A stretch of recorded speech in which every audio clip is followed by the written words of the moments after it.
Hello guys, কেমন আছেন সবাই? নিশ্চয়ই ভালো আছেন। আজকে আমরা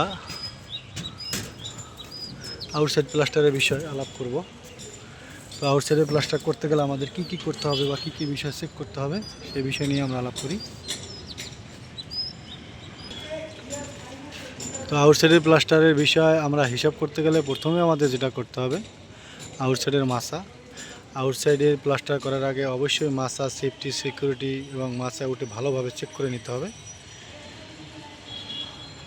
এটা খুবই গুরুত্বপূর্ণ বিষয়। এরপরে হলো এই আউটসাইড প্লাস্টারের মোটামুটি 4-5 দিন আগে থেকেই ওয়ালগুলো ভিজাতে হবে। এটা আমরা যারা ইঞ্জিনিয়ার আছি, আমাদের সাইড স্টাফ যারা আছে, এদের মাধ্যমে ভিজাবো এবং যারা কাজ করবে রাজমিস্ত্রিরা, ওরা ওদের মতো ভিজাবে, বাট আমরা 3 থেকে 4 দিন আগে ভিজাবো। এটা ভিজানোর মূল কারণ হলো যে এইখানে ইট কোনোভাবেই যেন শুকনো না থাকে, কারণ ওরা 1 দিন বা 2 দিন ভিজায়। সেই জিনিসগুলা আমরা অ্যাভয়েড করে আমরা নিজেরা গুরুত্ব নিয়ে 2 থেকে 3 দিন আগে ভিজাবো, এরপর ওরা ভিজাবে।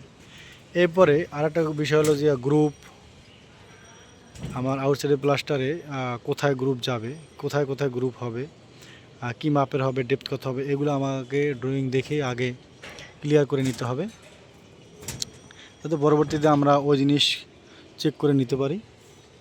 আর একটা গুরুত্বপূর্ণ বিষয় হলো ডগনার ছিদ্র।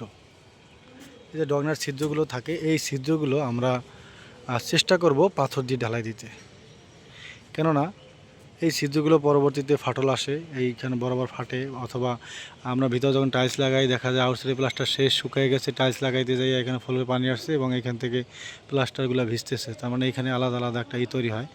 আমরা চেষ্টা করব সিলেট বালু এবং পাথর দিয়ে ঢালাই করতে। আর প্লাস্টারের থিকনেস, এটার জন্য আমরা যেটা করব,